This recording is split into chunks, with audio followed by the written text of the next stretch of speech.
പുര കത്തുമ്പോൾ വാഴ വെട്ടുകയാണെന്ന് എനിക്കറിയാം.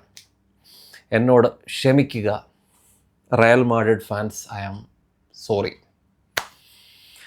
റയൽ മാഡ്രിഡിൻ്റെ പ്ലെയേഴ്സിനെ കൊണ്ട് ശരിക്കും റയൽ മാഡ്രിഡിൻ്റെ ഫാൻസ് ആയാലും അവരുടെ മാനേജ്മെൻ്റ് ഒക്കെ ആണെങ്കിലും സഹി കെട്ടിരിക്കുകയാണ്. തമ്മിത്തല്ല്, കോച്ചിനാണെങ്കിൽ പുല്ലുവില. സാബി അലോൺസോ ഉള്ള ജീവനും കൊണ്ട് ഓടി രക്ഷപ്പെട്ടു.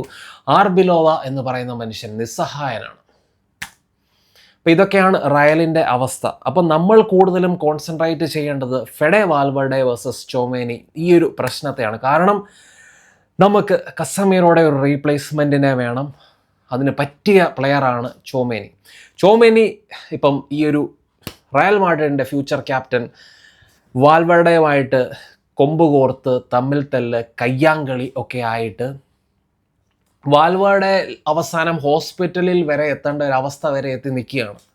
അപ്പം ഈ ഒരു സമയത്ത് ശരിക്കും ചോമേനിക്ക് ഈ ഒരു ടോക്സിക് ആയിട്ടുള്ള റയൽ മാഡ്രിഡിൻ്റെ ഡ്രസ്സിങ് റൂമിൽ കരിയർ മുന്നോട്ട് കൊണ്ടുപോകാൻ എനിക്ക് തോന്നുന്നില്ല താല്പര്യം കാണുമെന്ന്. അപ്പം ഈ ഒരു എക്സ്ട്രീം മോശം അവസ്ഥയിൽ ചോമേനിയുടെ അടുത്ത് പോയി സംസാരിക്കുക. അപ്പം അങ്ങനത്തെ സംസാരവും കാര്യങ്ങളും യുണൈറ്റഡ് നടത്തുന്നുണ്ട് എന്ന് ബെൻ ജേക്കബ്സ് റിപ്പോർട്ട് ചെയ്യുന്നുണ്ട്. അപ്പോൾ അങ്ങനെ സംസാരം നടത്തി പുള്ളിയെ കൺവിൻസ് ചെയ്യുക, പുള്ളിയുടെ മനസ്സ് മാറ്റുക. ഈ ഒരു സമയത്ത് ഇത്രയും മോശമായിട്ടുള്ള സിറ്റുവേഷനിൽ മനസ്സ് മാറ്റുക എന്ന് പറയുന്നത് കുറച്ചുകൂടെ എളുപ്പമുള്ള പരിപാടിയായിരിക്കും. അപ്പോൾ യുണൈറ്റഡ് അതിനുവേണ്ടി ശ്രമിക്കുക. അങ്ങനെ അതുവഴി ചോമേനിയെ നമ്മളെ യുണൈറ്റഡിൽ കൊണ്ടുവരാൻ യുണൈറ്റഡ് ശ്രമിക്കണം എന്ന് തന്നെയാണ് എൻ്റെ അഭിപ്രായം. കാരണം കസമീറോയെ റീപ്ലേസ് ചെയ്യാൻ ഇതിലും ബെസ്റ്റ് ഒരു പ്ലെയർ ഇല്ല.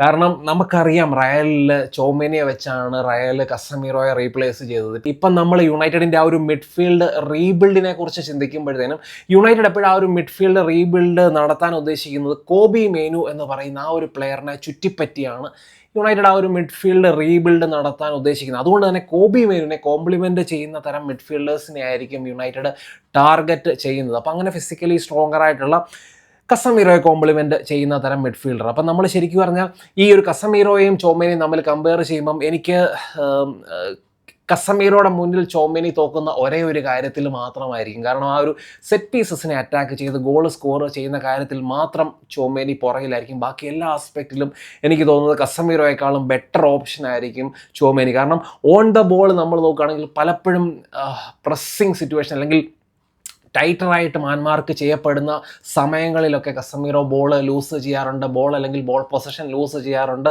ഓപ്പോസിഷൻ്റെ ട്രാൻസിഷനിലൊക്കെ നമ്മൾ വഴങ്ങാറുണ്ട്. അതുമാത്രമല്ല കസമീറോയുടെ കാര്യം നോക്കുകയാണെങ്കിൽ കസമീറോ കൂടുതൽ ഇപ്പം നമ്മൾ ചോമേനിയായിട്ട് കമ്പയർ ചെയ്യുമ്പോൾ കൂടുതൽ ടാക്കിൾ അറ്റംപ്റ്റ്സ് നടത്താറുണ്ട്. അപ്പോൾ അങ്ങനെ കൂടുതൽ ടാക്കിൾ അറ്റംപ്റ്റ്സ് നടത്താറുണ്ട്. അറ്റ് ദ സെയിം ടൈം നമ്മൾ നോക്കുകയാണെങ്കിൽ കൂടുതൽ ഫൗൾസും കസമീറോ വഴങ്ങാറുണ്ട്. അപ്പോൾ അങ്ങനെ കൂടുതൽ ഫൗൾസ് വഴങ്ങിയിട്ട് ഓപ്പോസിഷന് കൂടുതൽ ഫ്രീ കിക്കുകൾ അതിലൂടെ വഴങ്ങി കൂടുതൽ അറ്റാക്കിലേക്ക് ഓപ്പോസിഷനെ പോകാനൊക്കെ കാരണം ആകാറുണ്ട്. അപ്പോൾ അതുകൊണ്ട് തന്നെ ആ ഒരു ആസ്പെക്റ്റ് ടാക്കിൾ മേക്കിങ്ങിൻ്റെ ആസ്പെക്റ്റിൽ ശരിക്കും ചോമേനി കുറച്ചുകൂടെ കാൽക്കുലേറ്റഡ് ആണ്, കുറച്ചുകൂടെ കാൽക്കുലേറ്റഡ് ആയിട്ട് കുറച്ചുകൂടെ കൺട്രോൾഡ് ആയിട്ടാണ് പുള്ളി ടാക്കിൾസും കാര്യങ്ങളും നടത്തുന്നത്. അപ്പോൾ അതുകൊണ്ട് ഫൗൾസും ഒക്കെ വളരെ കുറവായിരിക്കും ചോമേനി കൺസീഡ് ചെയ്യാറ്. പക്ഷേ നമ്മൾ ഇൻ്റർസെപ്ഷൻസിൻ്റെ കാര്യം നോക്കുകയാണെങ്കിൽ ചോമേനി ബെറ്ററാണ്. ഈ ഒരു കസമീറോയെക്കാട്ടിലും ഇൻ്റർസെപ്ഷൻസിൻ്റെ കാര്യത്തിൽ ചോമേനി ബെറ്ററാണ്. അപ്പോൾ ഇൻ്റർസെപ്ഷൻസിൻ്റെ കാര്യത്തിൽ നമുക്കറിയാം ഇൻ്റർസെപ്ഷൻ കൂടുതൽ നടത്തുന്നതിലൂടെ നമുക്ക് മനസ്സിലാക്കാൻ പറ്റുന്ന കാര്യം എന്നാന്ന് വെച്ച് കഴിഞ്ഞാൽ ഓപ്പോസിഷൻ്റെ ആ ഒരു ഗെയിമിനെ റീഡ് ചെയ്യാൻ ചോമേനിക്ക് പറ്റാറുണ്ട്. അല്ലെങ്കിൽ ആ ഒരു ഓപ്പോസിഷൻ്റെ ഗെയിമിനെ റീഡ് ചെയ്യാൻ കസമീറോയെക്കാളും ബെറ്റർ ചോമേനിയാണ്.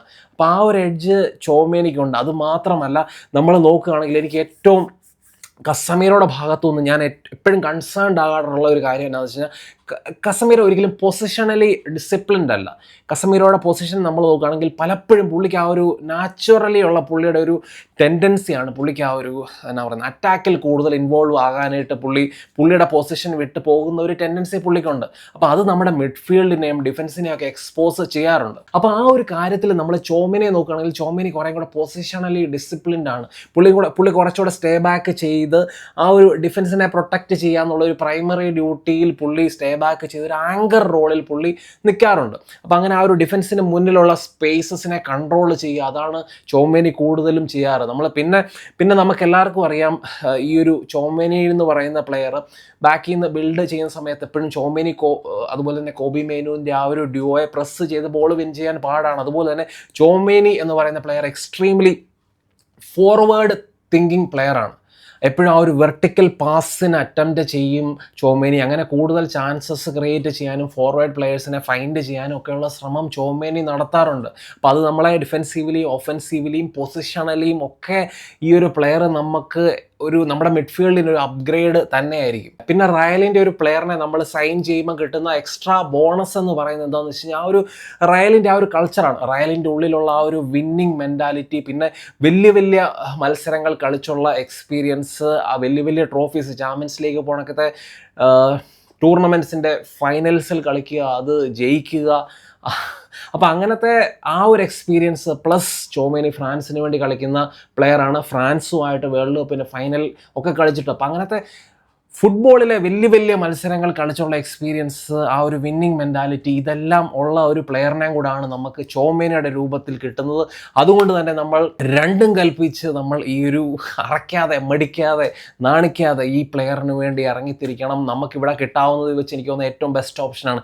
എലിയട്ട് ആൻഡേഴ്സിനെക്കാളും അല്ലെങ്കിൽ ടൊണാളിയേക്കാളും ഒക്കെ മുകളിൽ ഞാൻ പ്രിഫർ ചെയ്യുന്ന ഒരു മിഡ്ഫീൽഡറാണ് ശരിക്കും പറഞ്ഞാൽ ഈ ഒരു ചോമേനി കിട്ടിയില്ലെങ്കിൽ മാത്രമേ എലിയട്ട് ആൻഡേഴ്സൺ അല്ലെങ്കിൽ ഈ ഒരു ടൊണാളി എന്ന് പറയുന്ന ഓപ്ഷനിലേക്ക് ഞാൻ പോകത്തുള്ളൂ.